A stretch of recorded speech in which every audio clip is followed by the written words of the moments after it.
Okay, Sam, so everything is up and recording. I'm gonna mute myself and Okay. let things run their course. Perfect.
It's in April.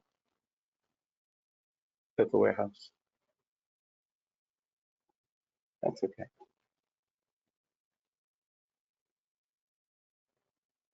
It's 9 o'clock. Are we ready to go?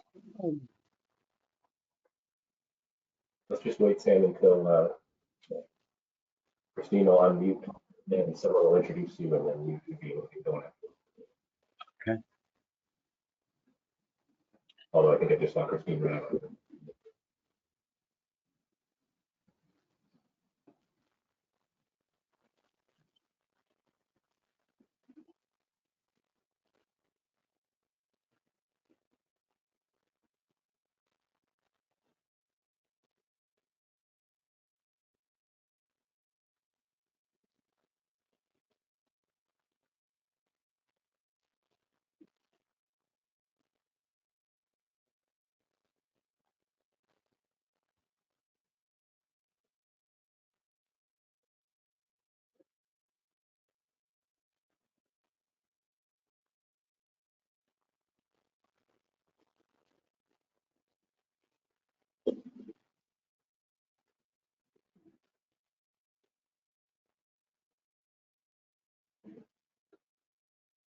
Just trying.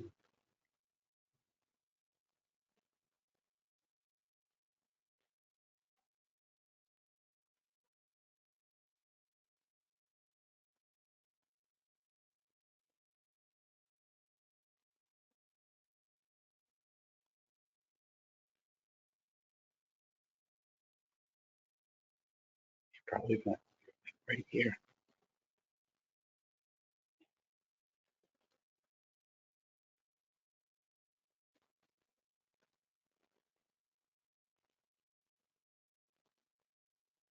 Guess we're ready to rock.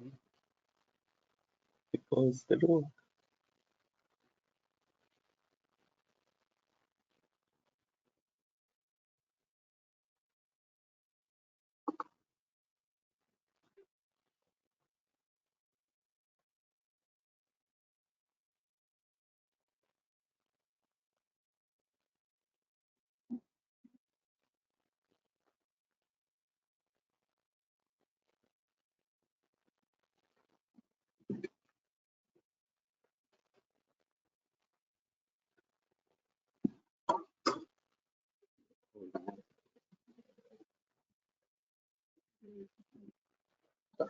I'll keep her. Oh, she's gonna introduce me.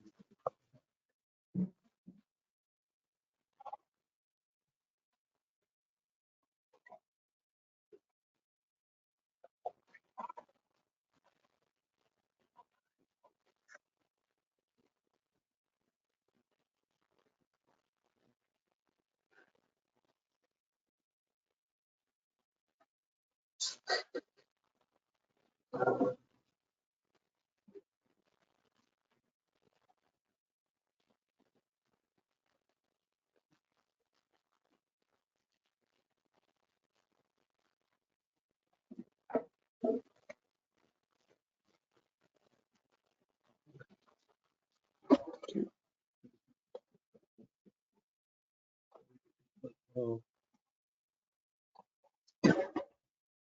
Only a party.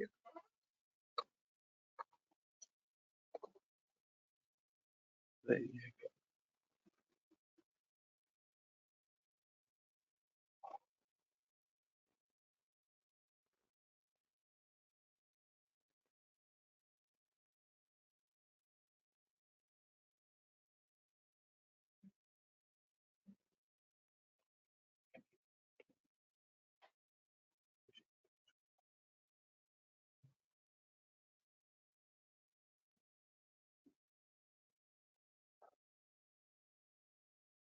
And after fear and lockdown, so many people would buy those, many books, and they fix up their outdoor spaces, put shade and cushions on their patios, and move their restaurants and businesses outdoors. People have become very creative, trying to find safe spaces to relax and get away from home. We have had to all learn new words and new technology to make facing with customers and projects easier. My 4 top overused popular words are unprecedented, pivot, zoom, and my personal favorite, backward. And where the hell is all the naming? It is like toilet paper. It disappears. But we'll get through it. This is definitely the world, but you showed up today because you are still in business. You are still very busy, still trying to improve and show commiserate as we all chart a course and navigate the world which we are entering into in 2022. Big question is, how we would make it through it, and how we would make it better. Before I introduce our speaker, I would like to thank the NECPA board for all the hard work they put into making this show happen this year. Even now, our president, Lori Moore, could not be with us at the show, and she tested positive on Monday of this week. I know how hard she has worked, and she cannot even be at the show. We have had our meetings and conference calls virtually for the longest time, and a few in person, and it all somehow comes together. The decision to cancel the 2021 show last year was a no-brainer. But as we went into this year, we felt surely we would have been through this by now. And we still wanted to try and do the show in accordance with the current rulings in the state of Rhode Island. We never anticipated we would still be dealing with this virus, both Delta and Omicron. So please wear your mask, watch indoors, and also be considerate of everyone's safe. We have some speakers today, in person and some virtual. We worked very hard to try and accommodate everyone and is all what you're comfortable with. I would especially like to thank Jim Newman, who is our board liaison with the Crown Plaza. He does so much behind the scenes to make all this happen, from the accommodations, the rooms, the meals. And I'd also like to thank you, the IFAI, the Industrial Fabric Association International, our partner organization. Without them, we would not have been able to bring speakers virtually. I would especially thank Christine Gerard, who's up front here, and her staff from IFAI. She worked very hard with us to get the tech set up for each of these seminars. And it's been a process over several months in planning and trial runs, trying to get the technology dialed in, and hopefully it will all go well. We ask that you please hold your questions to the end of each seminar, and please keep your comments amongst yourselves down during the presentation, as we do have sound on both ends. And there's some sound overlap in the virtual speaker's end, and they can't hear you. Also, please silence your cell phones, and if you need to make a call, please do so outside the room. Christine will also have some surveys we will pass out after each seminar, so please fill them out after the seminar is over. Also, if you have ideas for next year's seminars, please do share. We're always looking for new program content. So without further ado, our first presenter is virtually being in. You all probably know him. He is Sam Sloan of Sloan Machinery Company. Sam Sloan is the owner of Sloan Machinery Company. Sam has over 40 years of experience in the sewing machine sales and repair business. Today, the company is focused on the garment trade, industrial fabric trade, heavy-duty sewing industries, footwear industry, leather industry, and the cottage industry. Sam has presented many seminars on the repair of sewing machines for the awning and marine industries. And Sam is currently serving as treasurer of the NECPA board. Thank you, Sam. Good morning, everyone. Good morning, everyone. The next hour we'll be doing a maintenance class on the one that I'm using this morning is a Juki LU 610, and here it is, and we will get started. So the machine we're running is start off with threading, very important in this machine. That there are some holes. We're going to go on the top here and there. There we're going to start going into the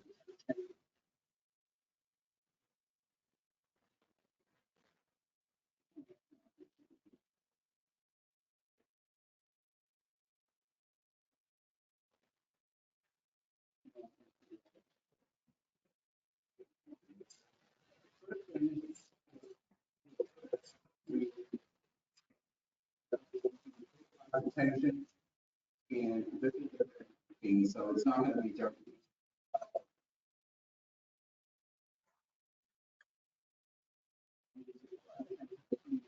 This one of the take it off.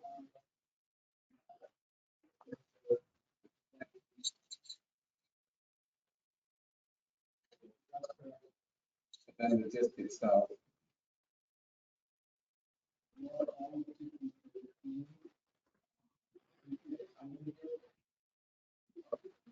Here and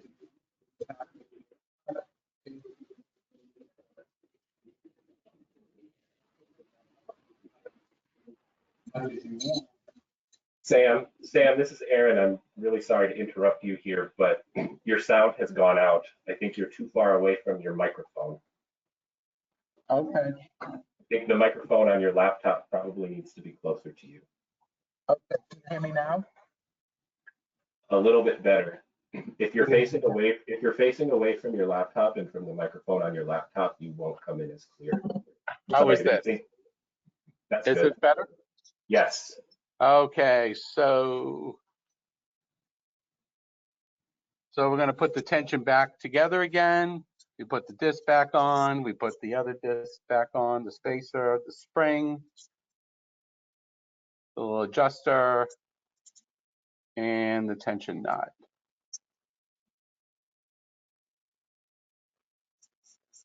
Okay, so then from there, this particular machine has a double tension system.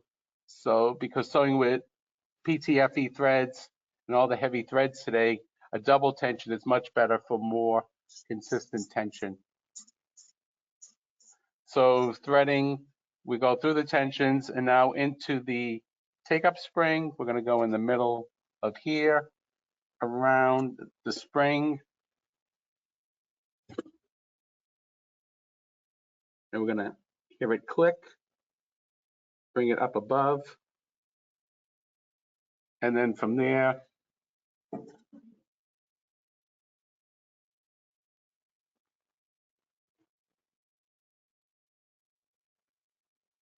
into the take-up lever.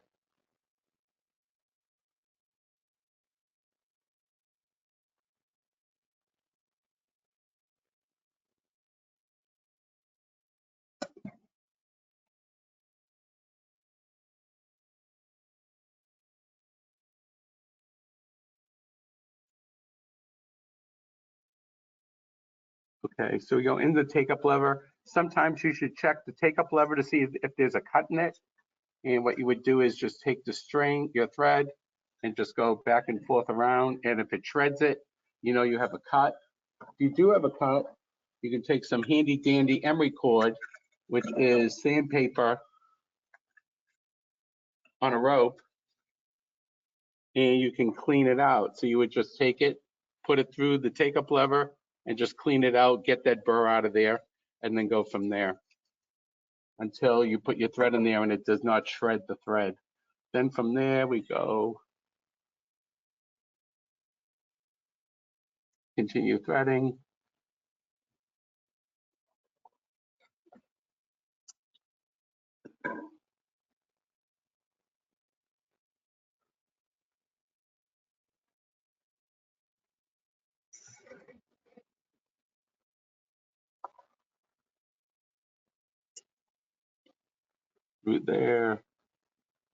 Through there, and then we're going to get into the needle bar thread guide.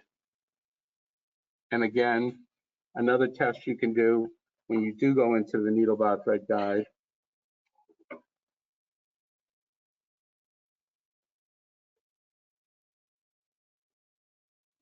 you can take your thread and go around it. And if it shreds, you have a cut in your thread guide. Another thing you could do is take some emery cord, try to get out the burr, and then put your thread in again, test it, make sure it's okay. And then into your needle, and you're ready, and the machine is threaded and ready to go. Okay, so any questions so far about that? No? Okay, we'll move along. We're going to take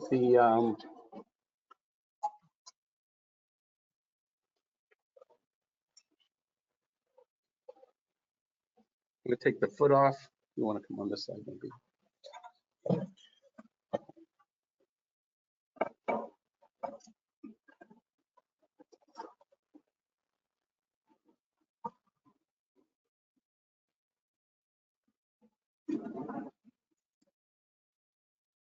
We take out the outside foot first,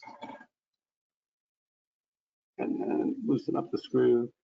Take out the inside foot, and you want to another test on the inside foot. Take your thread again, put it through the hole, maybe put it into a vise, and run the thread back and forth. If your thread cuts again inside the hole of the inside foot, again, take your emery cord and clean it out so that you have no burrs.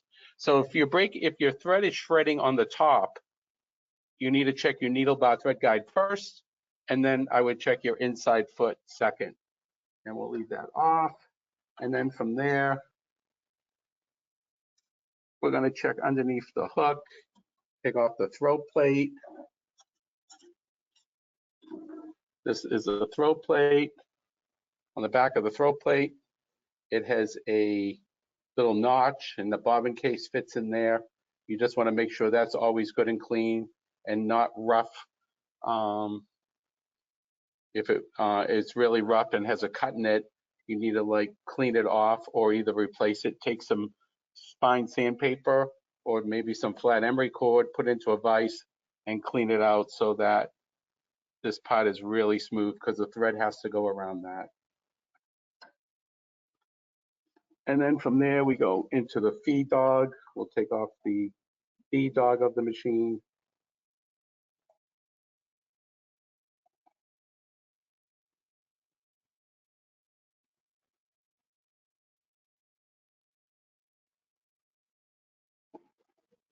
Now this is if the thread is breaking on the bottom, you want to check your feed dog.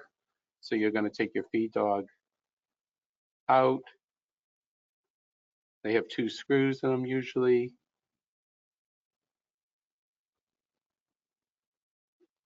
And on a walking foot machine, you'll see that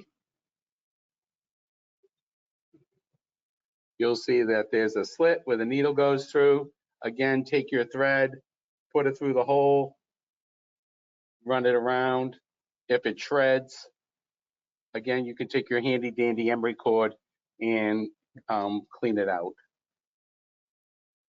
Okay, so then we have the bobbin case and the hook, and I'll leave the hook in the machine, but we can take a bobbin case apart. So on the bobbin case, this is called the rail and has 3 screws. And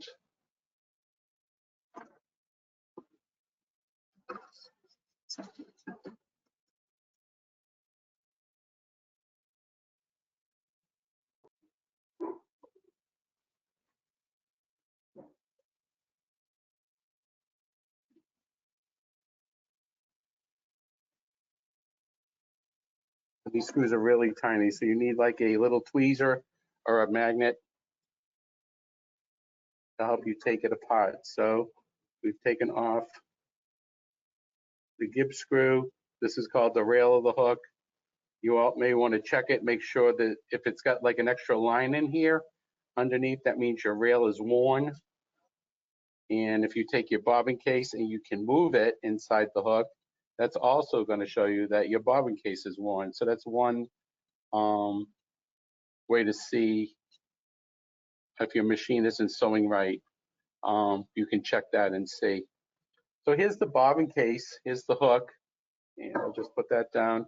Here is the bobbin case, and on the bobbin case, we have screws. This is the screw that holds on the spring. This is the screw that adjusts the tension. So, and behind here is the spring. So basically you can take like a little screwdriver, lift it up a little bit, and you can take like some little air and just clean it out underneath. You really do not want to take the pot apart, but if you can just get in there and just clean out all the dust and dirt, because all of these threads leave dust and dirt and pieces. And if you're sewing with polycob, especially polycob, the pieces go all over the place. So you always need to keep your machine very clean when you deal with polycob material. Then we put the hook back together. You just put the bobbin case in, you turn the wheel, and you get the hook back in.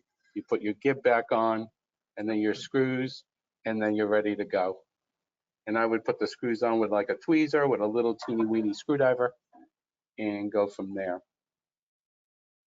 Another thing we can talk about is hook timing.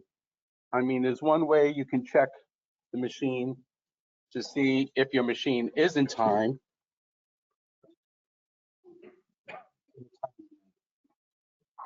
Oh, right here it is. We happen to have a little a timing gauge here. Here's the part, and basically, you want to use it, you would bring your needle bar all the way down to the bottom, and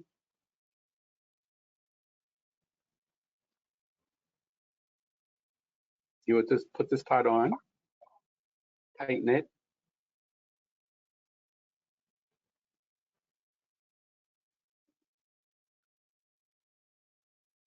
and then it would go up 3/30 seconds of an inch. So basically, you swing out this piece. So that's the distance of the timing mark. So you would swing that out, you bring your wheel all the way to the top, and then you can see that the point of the hook is definitely in the middle of the needle right here. So there's the point of the hook, there's the eye of the needle, and it's right there, right above it. If it's not right above it, that means your machine is out of time. So this distance on the space here is 3/30 seconds of an inch. So if you don't have a timing gauge and you bring your needle bar all the way down, okay, and then you would just swing this piece out and go up 3/30 seconds of an inch. So that's the secret measurement, is 3/30 seconds is the number. And then you can check and see if your machine is in time. Okay, so we'll start putting everything back together. We'll take off our little timing gauge. If you needed to retime the machine, then you need to go underneath and start moving gears.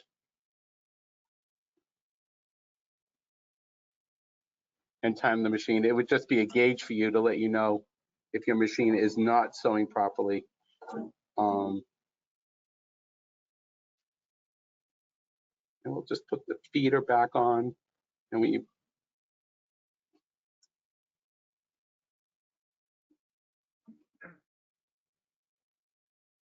making these screws teeny weeny.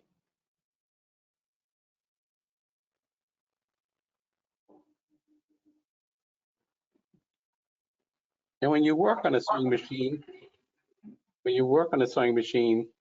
the tools that you need, as we say, the longer the screwdriver, the better. So, because you need to get leverage. So,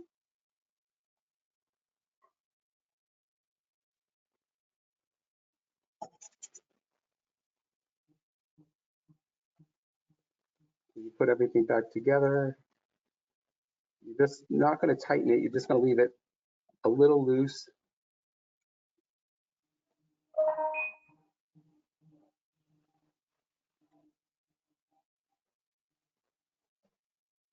We're going to bring our needle down into the hole of the feed dog, and we're going to make sure that it's dead center in the feed dog, and then tighten our screws.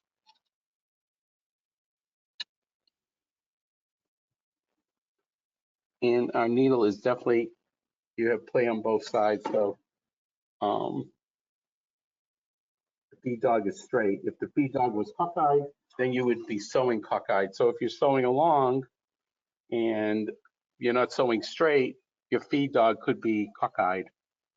So basically, when you put the hook back, the throw plate back on, there's a little finger here on the top of the bobbin case. You want to put that back on top of that, and then put your screws back on.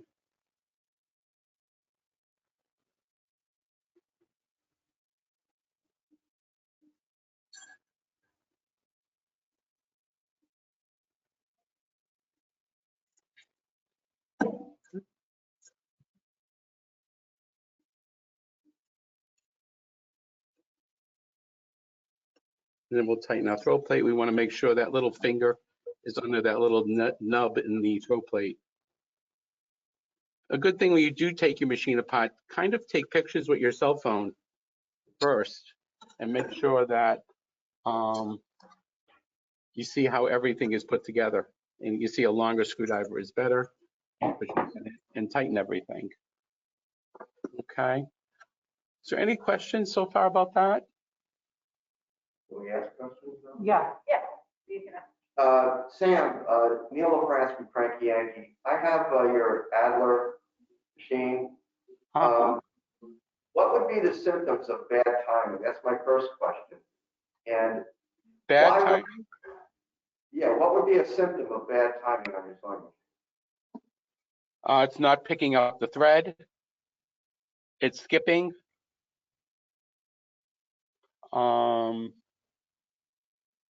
And really just bring the needle bar all the way down and then pick it up 3/32 of an inch, check off the throw plate and feed dog, and see if you can see if the point of the hook is a millimeter above the eye of the needle. All right. So you'll know if you're in time or not. So if you're skipping, not picking up your thread, the machine would be out of time. All right, Sam, my other question is on the tension. Why would I need to almost unscrew the tension knobs when I'm using the standard threads? You know, with the PTFE thread, I lock it down pretty tight and everything is good. But when I'm using the regular, I guess it's polyester thread, I almost have to unscrew the two tensioning knobs all the way to get the top stitch to look right. The bottom, the understitch is always fine, but the top stitch seems to be very, you know, it doesn't separation. You should try just using one of the tensions on the Adler, because you're putting so much tension on with the double tension. So I would just run one tension, put the thread through one tension only. Or on the Adler, there is a little lever. You want to go to the Adler right there. We do have an Adler right here. There is a little lever right here.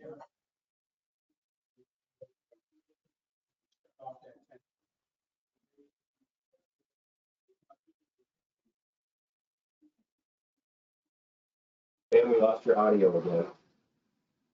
Oh, okay. I walked away from the laptop. So anyways, you saw on the Adler machine, there's a little lever. So if you take the lever and shift it in, so you open the tension, you only want to run one tension on the machine instead of two. So that's why you're loosening it up so much. Okay, thank you. You're welcome. Any other questions? Okay, so while we're still in the bobbin case area, we're running PTFE thread. We like to put one of these little springs in there. This is called a no backlash spring. And the top of the spring, the big top part of the spring will be on the top and the little part will be on the bottom. And when you put your bobbin case in, you'll see when we put a bobbin case in, it's the letter P. May want to be on this side with it. With a top load hook, you want to be like a letter P. Here's the thread, here's the bobbin. Put it in like the letter P. Notice how this bounces, the bobbin is bouncing. Then from there, in your spring, and then go from there. Okay. So we can get into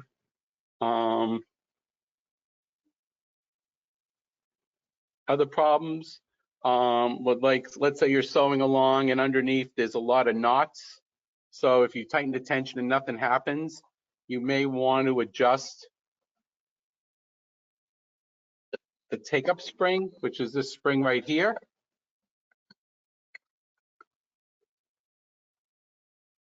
This spring right here, you may want to adjust that. So what you would do is loosen this knob.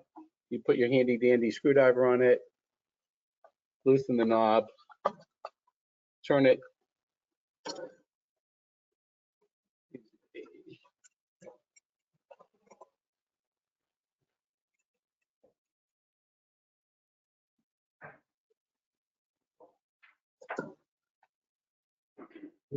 Add some more tension on it, make it a little bit tighter, and that will make sure that the knot will pull up into the material. Tighten that knot again. So it has like a little clip in there, and then you'll have more tension so that when the stitch is being made, this take-up spring will add more pull so that that knot will get into the middle of the material.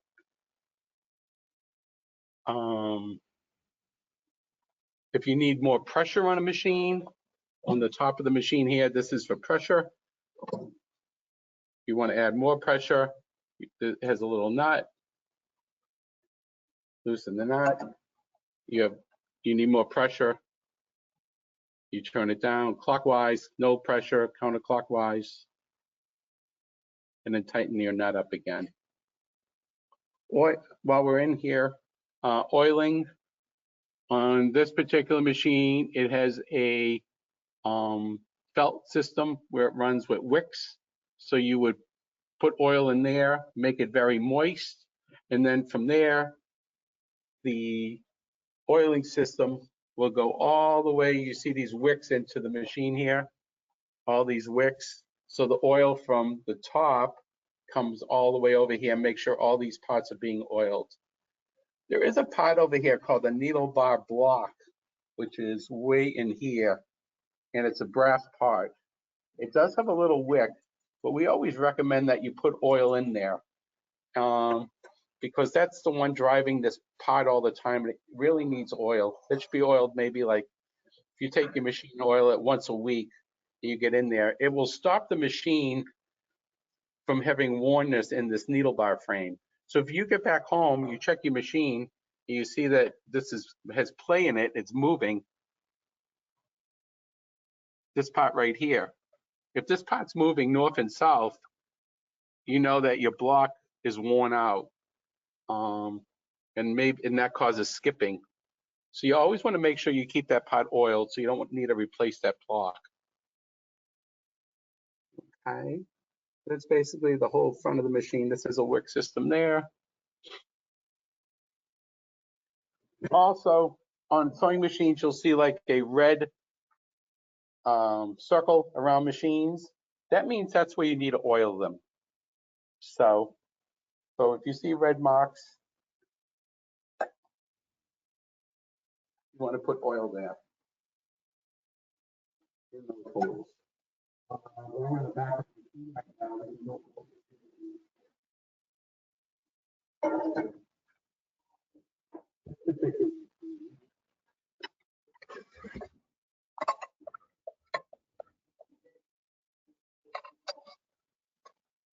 here we go. I'll hold that light for a second. This part here, this is your adjustment on the walk.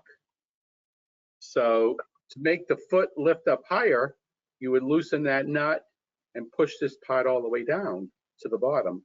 Right now it's in the middle.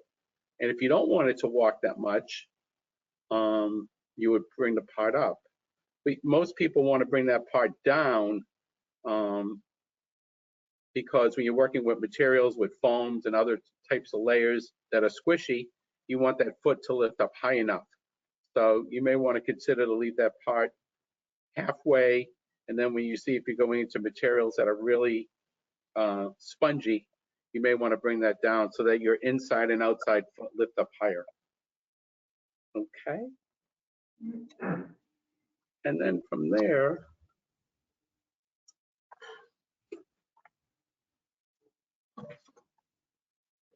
get into some bottom winding.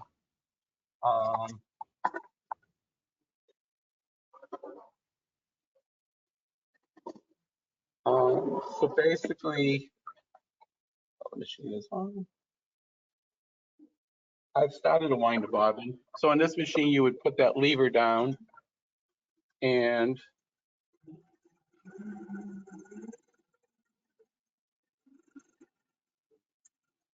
then it stops when it gets full. But let's say it's not filling up the bobbin all the way to the top. You see how I have a space here and I could add some more thread. There's an adjustment right here so that if you loosen that little finger, you just go up a little bit. You see it's still letting me add some more thread onto the bobbin.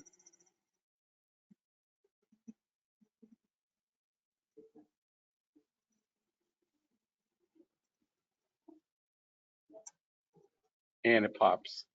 If your bobbin is sliding easily on the shaft, a little trick is to take a screwdriver and just widen this a little bit. Don't try to break it off, but just shove the screwdriver in there and widen it, and that will tighten your bobbin. See, it's much tighter now. And we can cut the thread.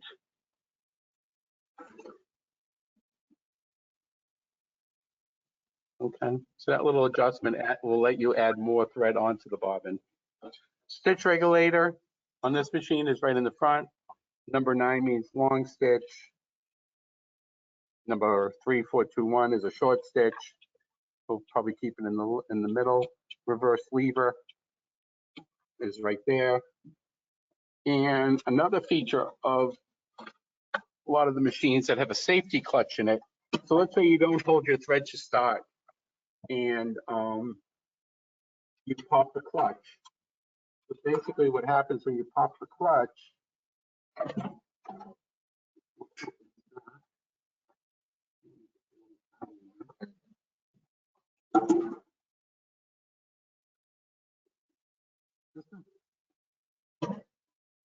this part right here is the safety clutch. You might want to inside of it. And on the safety clutch is a little spring. I don't know if you can see that. Can you see that little spring here? So that if that's popped out,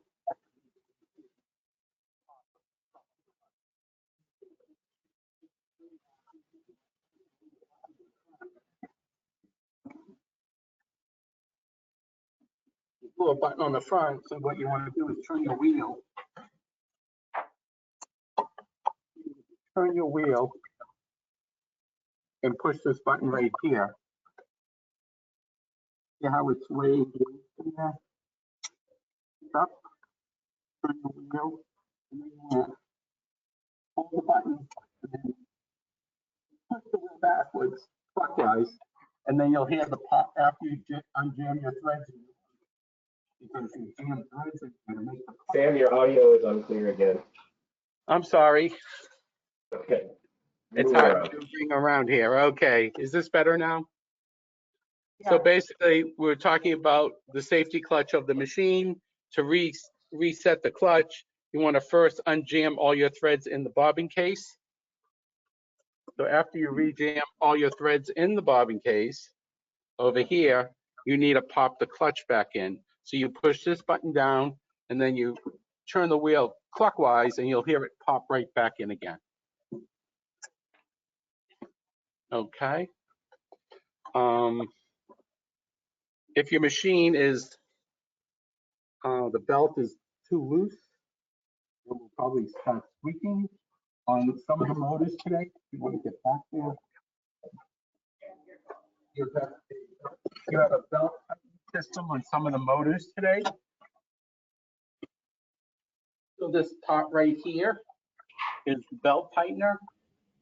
Okay. And you can loosen up the bottom nut and then just push down on the threaded rod and then tighten your belt. You want your belt to be just a little bit tight, just a little bit, just to go in at just a touch. Okay. And then we'll move back and forth.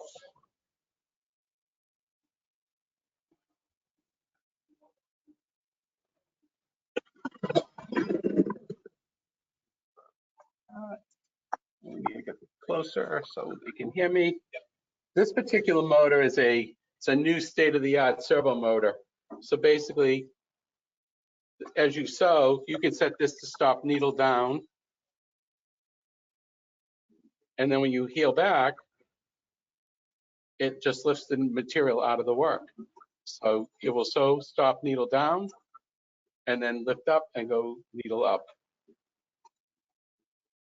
And you can, these new motors today will basically, you can do one stitch at a time and then get your needle out of the work. So I think we talked about needle oiling. Oh, another thing about a 1508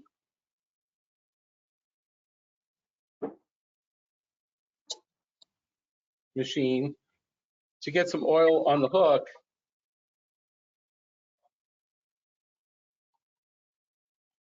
there is a sponge right here. So you want to always keep this part over here moist because the oil from here goes up into the hook, and that's how the hook gets oiled with this machine. So if your machine has a pan like this and a sponge, you always want to make sure you keep it moist, not drenched, but just moist with oil. Okay, and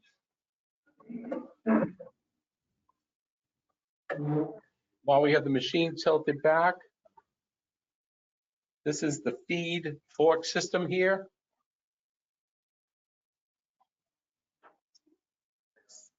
So this adjusts the height of the feed of the machine. So you always want the feed to be with the teeth above the throat plate. And you can just loosen that screw and move it up or down a little bit because you always want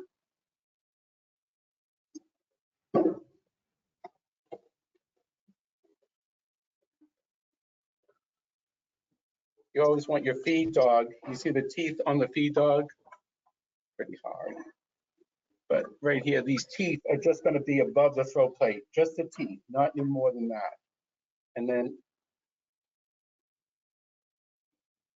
you can just see the feed dog. If it's too high, the feeding will be, it will just be making a lot of noise. You would just want it so that the teeth go into the material and not all the feed. Okay. So basically, I'm going to open it up right now for a few questions before we go into talking about maybe some feet. Is there any questions at all? Yes, Sam. This is Yeah. Leslie. I'm using the pre-wound bobbins. When I get down towards the bottom, when I'm doing short stitches, I lose my bobbin every once in a while. I can't. You're being mumbled here. I can't. I think it's a little louder. Sam, I'm using the pre-wound Aruba bobbins. Right. And when I get down to the end of the bobbin, close to the end of the bobbin, when I'm doing short stitches, I'll lose the bobbin. And I can't figure out. It doesn't happen all the time, just happens sometimes. Do you have a spring in the machine There is under a the spring. bobbin? There is, yes. So is there paper on the bobbins or are they paperless? There's no paper, they're plastic bobbins. They're a plastic bobbin? Plastic bobbins, yeah, pre-wound. Oh, the pre-wound bobbins. So you just have the core at the end. Excuse me? You have the core at the end. I would try a spring, this little spring here. Like we talked You have a about. spring? You do have a spring? Yes. And what do you just, you're losing the little part of the bobbin? No, I lose the bobbin. When I cut the thread, raise the needle up, so it starts sewing again. I don't have bobbin. The audio is bad here. I really can't hear. Yeah. If we could have the people asking the questions maybe come up a little closer to the microphone, we can hear you better. I'm sorry.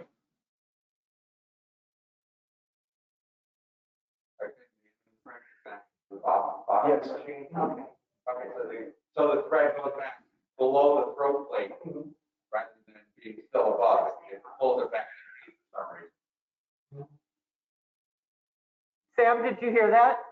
No, I could not. Okay. The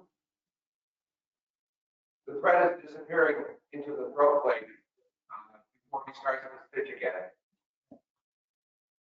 Can he come closer up to the mic by the, Just come over, yeah, just right in front of here. right here? Yeah. Okay. Yes. So after we cut the thread, raise the needle, reposition the work, go to sew again, I don't have bobbin. So I need to open the bobbin case up, re-manipulate the string from the bobbin, re-manipulate it or reset it, and it sews perfectly.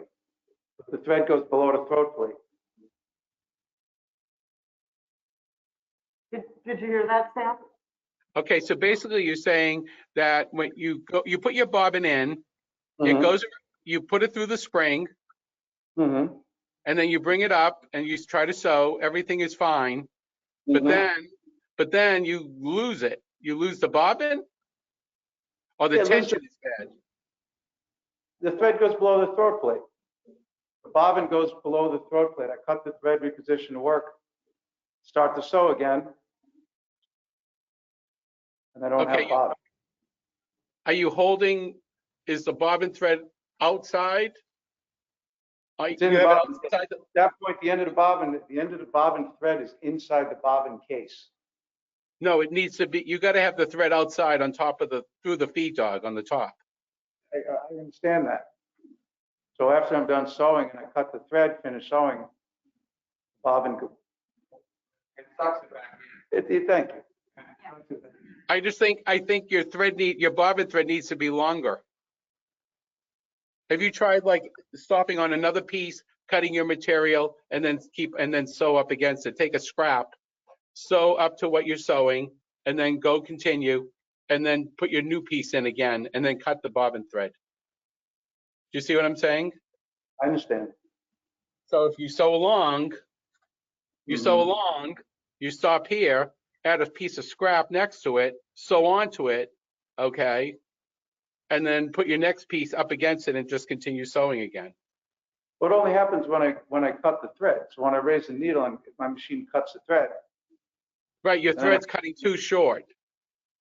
So you have an automatic machine. Yeah, it's a high lead. It's a 24, 26 inch wide. Yeah. So basically what happened is you have a thread trimming problem. So basically, your bobbin is too short. So on the top of the machine is a tension, a little nut over here where you can adjust the tail. So what's happening is your tail is cutting too short. So you may want to loosen this part so you get more thread out of it. And also add a little, and then also loosen the bottom. You're saying it's the tail, thread, the tail and the upper thread? Right, it's the tail on the upper and the lower thread is cutting too short. And that's why it's not catching again. So you I didn't realize there was an adjustment on the length of the bobbin thread. Yes, so you can adjust your top tail right here, and on the bottom, I would probably take your bobbin case, again, remember we were talking about the spring, and I would check and see that if there's some junk or dirt inside the spring here, put like a little screwdriver and blow some air in there and get out all the junk, because you're getting false tension. You're getting false tension. So that's what's happening. And it's cutting too short. All right. Cutting too short. The tail needs longer. It happens mostly when the bobbin gets smaller. So when it's 80%, 90% used up. Right. Not so much when it's full. Yeah, but you should try what you really, those thread trimming machines really need a spring underneath it. Okay, but when you don't have paper on the side of the bobbin, there's really nothing to control that bobbin at the end. So when you're getting to be this little piece, you really need to buy bobbins with sides on them, with paper on it. You can't use bobbins that are paperless.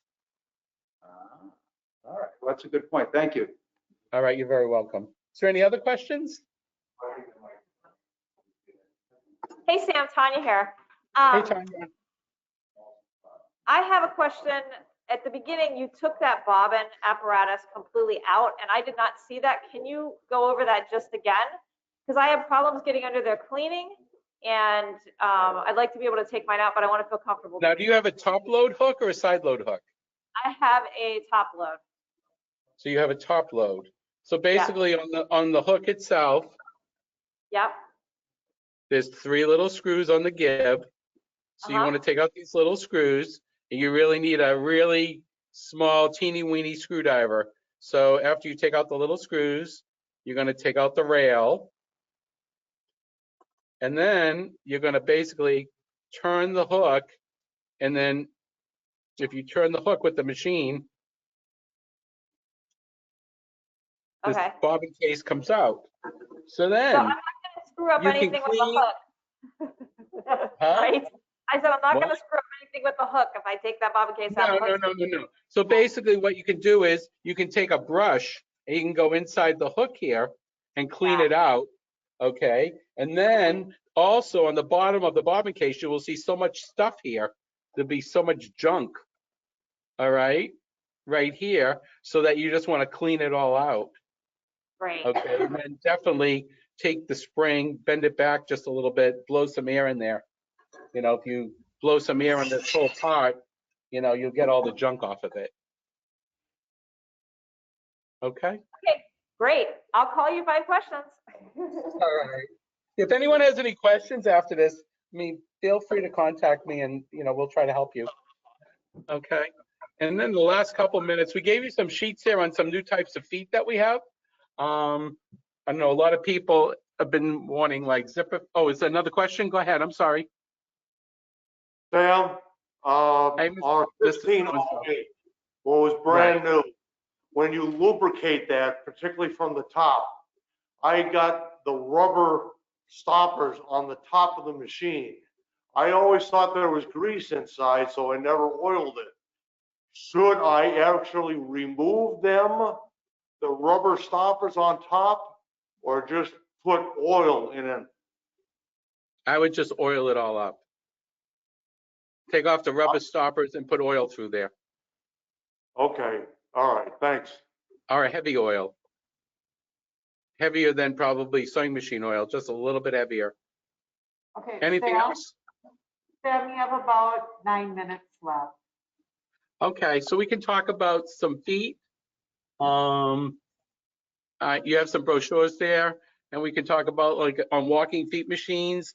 I mean, there's some feet that may help you and assist you would be a skinny foot, a zipper foot, and a right and left feet.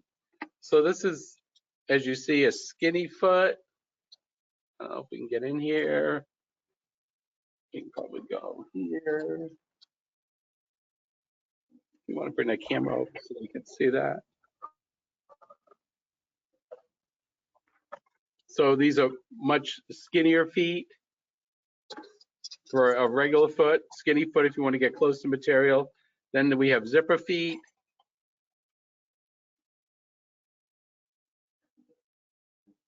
So you can have a toe on either side. You want to get close to a zipper. There's no toe on this side, so you have a toe on the right. You can also get the toe on the left. And then from there, we can go into guide feet.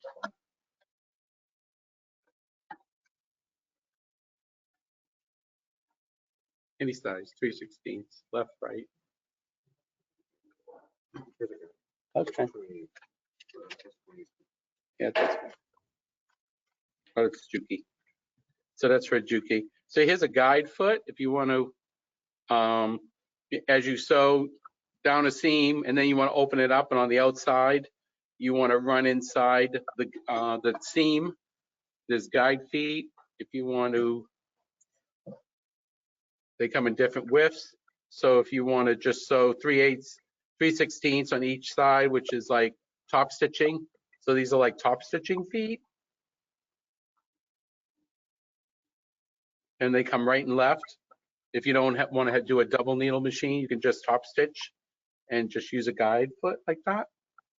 Okay, so that's been pretty popular lately. Also, on some machines today, you can get plates with windows so you can see how much bobbin you have while you're sewing. So that's been pretty good on the Adler machines and on the Juki machines. We have these plates available with windows. And then there's little guides. Hold on. Oh, the Adler window plate. Okay. Here's the Adler window plate. Here's the Juki window plate. And then all these plates have holes. You can put on a binder.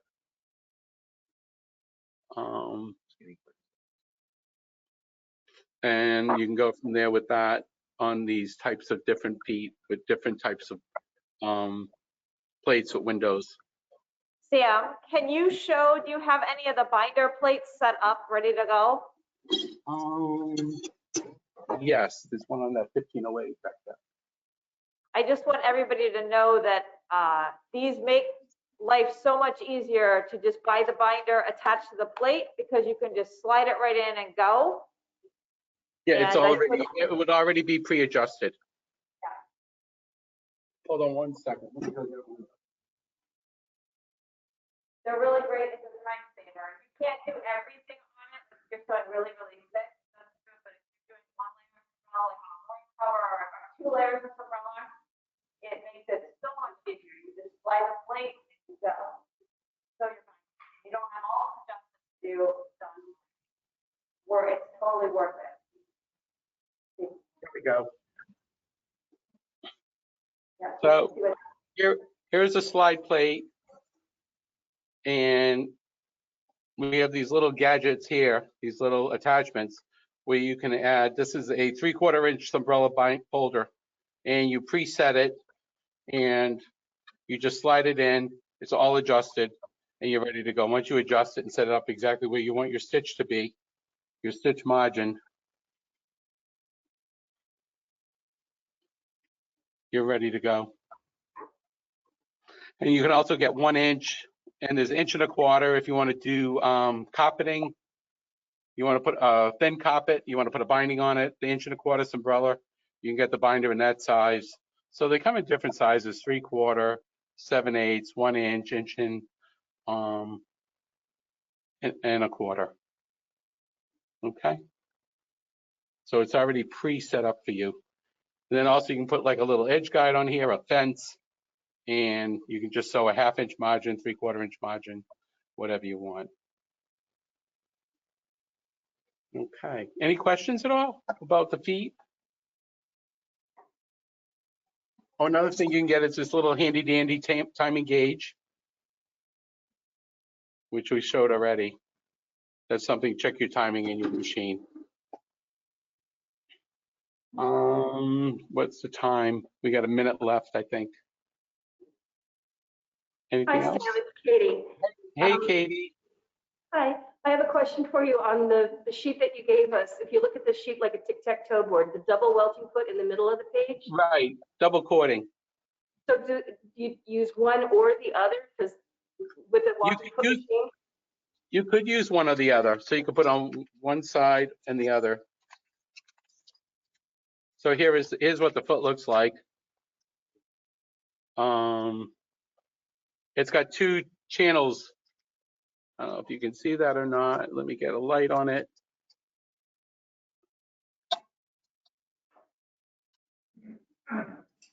Here it is. So you can see two tracks. Gotcha. It's got two tracks, and then it has an inside foot, and it's curved on both sides. So you can run double cording at one time, or you want to put cord on one side or cord on the other side. So you can have it like a right cording foot. Awesome. Thank you. Okay, and then our single cording feet have cutouts in the back so that when you're doing pillows or cushions, you're getting around the corners, it's cut out so you have perfect corners. So you see how it's cut out in the back? The cutout here on these cording feet. So it helps you get around corners, where the old style cording feet were just straight, and when you got around the corner, you really had to tug and turn and do whatever. So we've relieved these backs of these feet so you can make better corners. Any other questions? We're right at 10 o'clock, so. Anything else? So again, if you have any, yeah, go ahead. What is the difference between the regular edge guide foot and the compensating one? Compensating foot? Yeah, on the last page of your. Can I see a brochure on the last page? Yeah, the very top. Right side, single needle, compensating guide, walking foot. Right. I need the picture. He's on the brochure.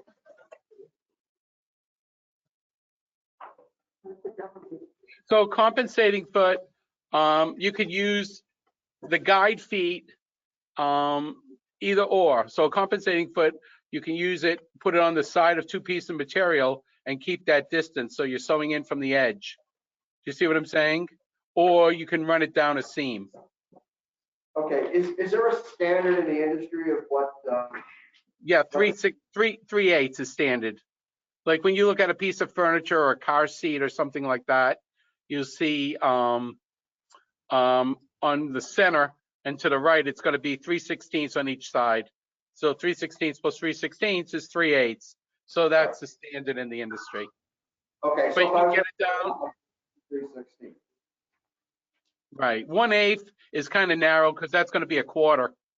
But the standard in Europe is 10 millimeters, which is 3/8. Thank you. All right, you're very welcome. So if you have any other questions at all, I mean, please feel free, call us, contact us, email us. At the show, there's cards. I don't know if they put cards out on the table there or not, but if you go by our booth, get a business card. We did move. It is on the sheet itself with our phone number and our email. So if you want to contact us with any questions, maintenance-wise, or whatever, we're here to help you.